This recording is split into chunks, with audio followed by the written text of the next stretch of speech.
I have personally done somewhere between 2,000 and 3,000 day game approaches. And I also have the data on about 200 clients who have trained in my community with an approach tracking tool that I developed circa 2021.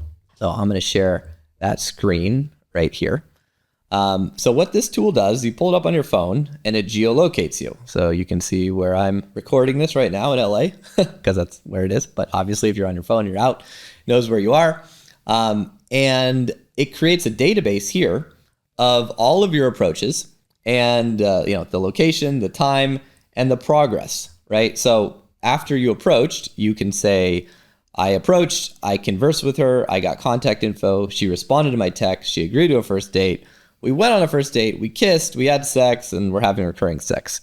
And the status, either it's dead, she left you on red, you're icing her, maybe you're circling back, you're staying top of mind, or it's just alive. So what this does is ultimately it creates stats. Now, of course, I don't have many stats on here because I haven't done a whole lot of day games since I was, in a relationship, since I developed this. But we could pull up someone else from the program and we can look at their stats together. So I have impersonation abilities here. So let's choose a user.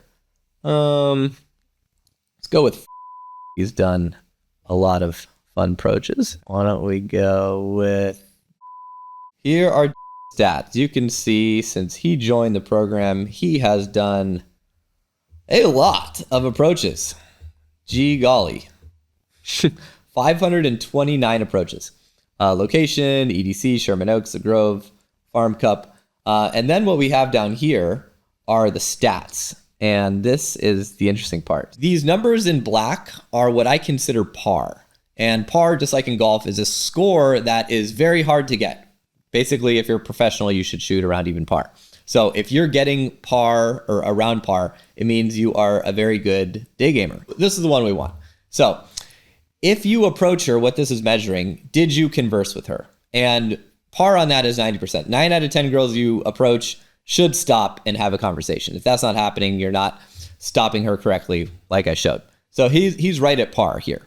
Getting contact info. If you're really good at day game, you should get the contact info about half the time, right? And he's right around 40%.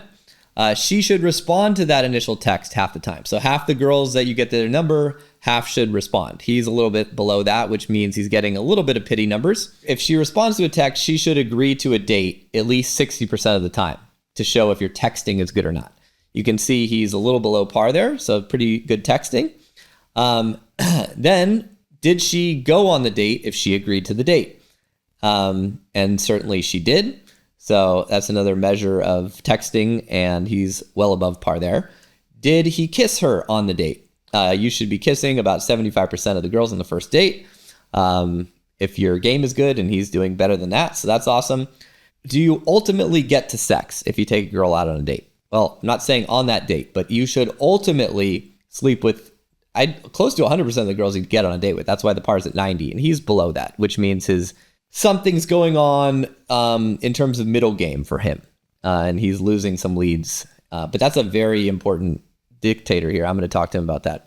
And then if you had sex once, do you have recurring sex? And that should be happening 8 out of 10 times. He's slightly below that. So overall, for